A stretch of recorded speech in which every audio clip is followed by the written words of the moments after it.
Hello, I'm Katie Hollier, and today I'm presenting on O2 UK's digital strategy. Firstly, just a bit about me. So my background was originally, I started work for Procter & Gamble, and I think the kind of models of the FMCG industry, still a lot can be applied into the telco industry as it moves forward. It's an interesting time where it can and can't be applied. I then worked for 3 startups, and I joined O2 about 8 years ago. I started working in the pay monthly area, so kind of working on the big machine, as I like to think of it. And then 3 years ago, I started working for the digital team on commercial strategy, and that's where I've been ever since. For this presentation, I've chosen to look at O2's UK's broader digital strategy, because I think if you understand that, then the content piece fits into it very quickly. But I'm very happy to take some questions on the content area at the end of the presentation. It would be easy to show you some really shiny slides, but beneath all that, there's often a lot of hard graft and a lot of snakes and ladders. This slide, I apologise, I haven't got the source on it because I literally nicked it from a supplier last week, but I thought it was a fantastic slide to put into this presentation, because it talks very clearly to a network operator about where we've been in terms of monetising apps and services and what the challenge is for us.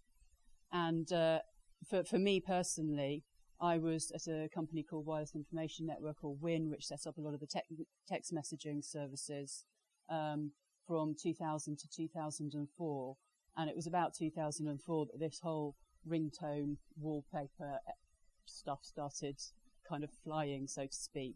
And it's just interesting thinking back on it and kind of framing it in that context coming into this presentation, because I guess a few things strike me. One, I don't think any focus group in the world would have pulled out how important ringtones was going to be. You know, it just hit people by surprise.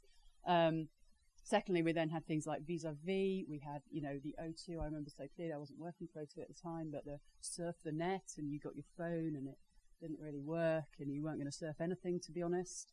And then working with companies like Orange at the time, who were looking at a walled garden approach, which, you know, most of us, I mean, I was working for a supplier to them, but the feeling at the time, this is really painful, this is really stressful, I'm not sure if we're ever going to pull this off. So that's where we kind of sat. And I guess the question is, where did Telefónica and where did O2? Sorry. Where did Telefónica and where did O2 sit in all this? So my memory of it is that around 2010, Telefónica went away and had a really big think, because there were 2 big companies coming to light at that time. One was Google and the other one was Facebook. And the challenge for us was, as network operators, why we weren't those companies and why they'd passed us by. And Amazon was still kind of waiting. There was still a lot of press around the fact that it was never going to be successful, which is kind of hard to believe now. And Apple was still really a devices company. But the valuations on Google and Facebook were huge, and Telefónica came away and set up Digital. Digital was an independent area. My memory of it was setting up 19. We had 19 different service areas that we were looking at moving into. So we said, we're a mobile operator. We've now got to be in money. We've got to be in health. We've got to be in content. We've got to be in security. And the list went on. And then we picked out 7 or 8. But 7 or 8 is still a hell of a lot to try and be first on a global basis in the world on. So the one example that I would like to pick out here, which I think turned the way around that we do business, and we do business in the UK, was To-Go, which is our Wi-Fi calling app. And the reason I would pull that out is because it was such a key decision for us as a company. So it was the first Wi-Fi calling app to launch in the UK, but it went against our core business. And it said to us, we're going to cannibalize our existing business. And people were really worried about that. It felt very uncomfortable. And subsequently, people within O2 have said to me when I've been talking about it, when I go to ask about other OTT services, they refer to it as healthy tension. And I was looking like, there ain't no healthy tension. It's like full out war. You're trying to bring those services in, and we went we went above the line with Hugo. It didn't eventually cannibalize from our existing services particularly. In fact, if anything, it brings customers on board because they have a greater loyalty and they appreciate the fact that we're offering these services. But as I say, for me, it was a pivotal moment where we said, actually, with all these OTT services, the customer has to come first. We can't look at how we monetize this. We can't look at what is right within a mobile operator context. We have to look what is right from a customer perspective, and that's what drives all our thinking going forward, and drives our thinking with the content providers as well. So, subsequent to Tugo, we also went into a number of other spaces. So there was a company called Weave, which was looking to be the mobile payments operator or mobile payments provider across all 4 operators. O2 acquired the whole company last year, and it's now a mobile marketing and advertising agency. We also set up Priority, which is one of the largest loyalty apps in the UK today. Again, when I think back, probably 5 years ago to setting up the Priority app, it didn't feel right. It felt strange. It felt over here versus our core business. Sorry, can't move the microphone. I can't move my hand. It was something that people didn't feel was technology. It wasn't network, but actually now it's absolutely core to what we do. We couldn't imagine being without it. And then we've also had some things that we've had to take out of the market as well. So we launched O2 Money, which was a prepaid wallet. It probably didn't move fast enough with the technology in order to be able to take a very competitive area of the market very quickly. And we launched O2 Health. And I would say it was very, very brief launch into the market and out, where we had the insight, but actually the product we developed didn't exactly meet that insight. And so we've had to pull a couple of products as well. And I'm going to jump on a couple of slides just to show you that's what it's felt like. It's been quite a bumpy ride. We had a lot of global teams coming to sell us stuff and saying, you must be doing this, you must be doing that, and we were trying to take the decisions.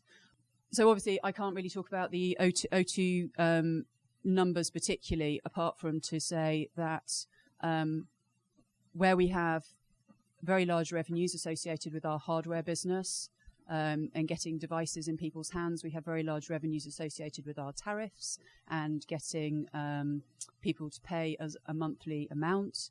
The actual margin and profit that is being delivered by our digital business is now substantial in how we look at our business in our 3-year planning. So for us, it has been a success story. It's been up and down to get there, but it's something we are driving forward on.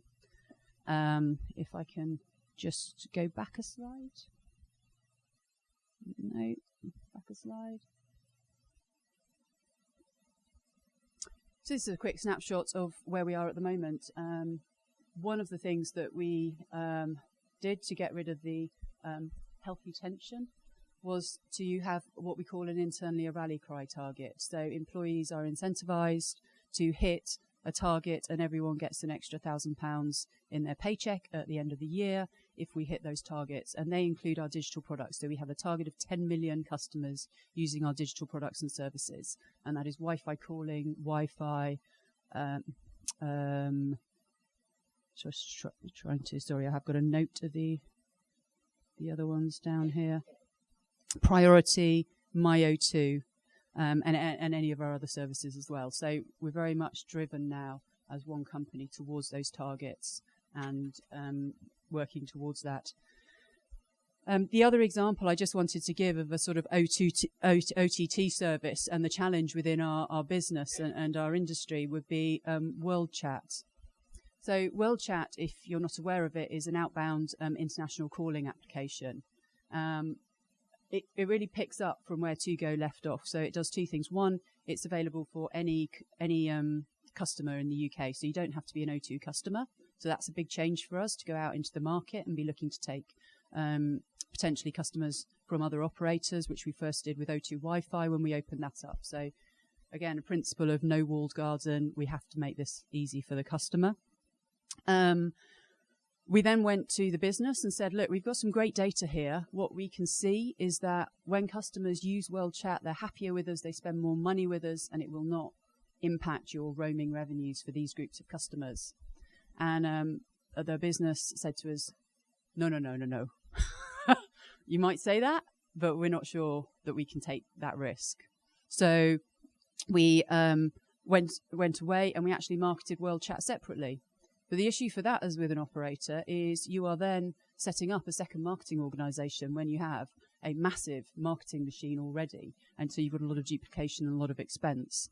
I guess the final thing that I was going to say on World Chat is often it's really interesting, the underlying technologies that are driving the business. So, and it's been the same for To-Go as well. So with World Chat, the main consumer team then started looking at throwing countries like India into bundles, so we can see which of our customers are calling India regularly. Wouldn't it be nice for them if they got 63 minutes to India a month? So they started throwing it in, and we were like, on the World Chat team, we were like, hey guys, we're charging 2p a minute. Look at us. So that kind of healthy tension comes into play to say, and the real conversation for me, going back to the slides that Mark showed, is you have to show the overall value that your customers get from this and the overall value back to the business. And whether it comes in a separate revenue line or whether it comes in a revenue line through the tariffs, it doesn't really matter at the end of the day. But it's got to be valued. So we can't give it away for free, but we need to drive that value in effectively. So yes, we've got the our rally cry, and then in the business area, we have become a IT services provider, which for us has been a substantial move over the last 3 years. And we can see our corporate and business accounts now coming on board and looking for us for that sort of support. So it's a much wider brief and remit than just providing them with setting mobile tariffs and devices. The next question really is, how are we working with the content providers and the OTT providers going forward? Some people refer to them as our frenemies. Some people refer to the healthy tension. We see it very much as putting the customer first. So we're completely based on insight, and that insight will drive the solutions that we provide. As I say, I think a turning point was To-Go in saying, actually, we really are committed to this. And I can't see my notes now. And for me, part of the OTT debate, therefore, is over. So we've got a lot of people knocking at our door looking to work with us and do business with us at the moment. I guess thank you. I guess for me, the key numbers that I've been looking at in the past couple of weeks are 30% of online purchases are now made through mobile. So whether you look at that in terms of it being applications, digital content, or shopping online, if I kind of take that and do a back of a fag packet look at it, that means that about £5 billion worth of stuff is being bought through O2 devices each year, and that's just going to grow. That's amazing. That's phenomenal. And our commitment is to provide customers with the network and the trust and the security to be able to deliver that. And that's been our focus. And one of the things that I'm very aware of is that we've run the UK's largest infrastructure project in the last year to roll out our 4G network. So as a result of spectrum and technology and stuff, we've got a bit of a late start compared to EE, but the rollout has been enormous, and that is what where the focus has been. The focus has been on that because that's what customers told us what they wanted. So when we go to them and say, well, what would you like? Of course they want some great content, and we get that, But what they want first and above everything else is to be connected, and that's where I've seen the focus. I think that we then have a lot of innovation coming up with a small I. So it's a really, really exciting time at the moment to be in the network space. Things such as 5G, potential for landline replacement, second numbers on your phone, Internet of Things, payments is still moving very fast, and future comms. So how people are going to communicate. And you referred to Facebook being the biggest competitor.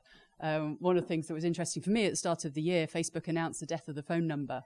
And I think that scared us all. So that might have been why they moved up the operator chart of who the big competitors are. But communications is all going to come together. I find it amazing at the moment when I look at my phone and I put in the address for today and it tells me, is this the meeting you're going to? It's all being kind of put together in the background for me. So for us, it's a very exciting time to try and meet those needs and bring them on board. And then I also think that innovation with a big I is very important as well. It's going to come at us very fast in the next couple of years. And these would be my personal 3 big bets. They're not O2's big bets. They're my bets for where some of the biggest amount of innovation is going to happen. So on the left-hand side, artificial intelligence, and I believe particularly emotional artificial intelligence. So things being able to talk to me, but perhaps make me feel as if I've perhaps had a relationship with a real person in terms of whether I'm getting served or things. So if someone can be more helpful than your average customer service person can at the moment, that's great. I'll take that on board. It's quite scary at the moment in the press when people talk about AI in terms of replacing the need for creativity, replacing the workforce. But there's some fantastic stuff I think that AI will start delivering into different sectors to make people more productive. And that's a big area that we see. I see companies coming to us on at the moment. And very similar for virtual reality as well. So I tried a virtual reality headset last year. It was a Borneo rainforest. And I was kind of overwhelmed. It was fantastic. But I sort of thought, hold on, there's no mosquitoes, there's no jet lag, there's been no really rough negotiation with some local. This isn't what I want my kids to experience. I want them to go through, the 2 years of saving to get there that I went through. So, but then I look at some of the virtual reality stuff that's beginning to take off so quickly. So I don't know if anyone read in the Sunday Times the other week, but it's revolutionising the property sales market because you can just go out to overseas buyers and they can look around a property without, they can filter out the duds. You may not buy a property off the back of it, but you will almost certainly be able to filter out the duds and get moving. It's £1. And the thing that really interests me about some of this stuff is that it's one platform going to all estate agents. So it's not every estate agent thinking this is how I'll do it. It's one company selling it £1 per property right across the estate agent business. Apparently, I said that to someone the other day, and they said, "Yeah, well, car showrooms doing exactly the same thing." So the applications of virtual reality, I think, are going to be very important. I think that voice control is also going to come into its own. So, and this brings me to the one that I think is probably, for me, the most exciting opportunity area, which is in passive technology. So that is really the idea that the technology does the doing for you in the background, because I think it's just overwhelming the amount of admin and the amount of rubbish we all have to do in our lives, our driving licenses, our tax forms, parking apps, 5 parking apps. And what impassive technology is going to do, I think, is start solving those problems for us. So it knows my car, it knows where I am, it just debits the parking from my account. I think potentially telco has a role to play there because we have the trust and we have a lot of people's details already. So you put it together with biometrics, you want to sign up for something, you smile at that, it releases your data, and you get signed up for that product and it starts working for you. So part for me, it's about jumping forward to where we're going to be very quickly and how we keep ourselves relevant and how we keep ourselves relevant for our customers. So that was what I had to say on OTT and content.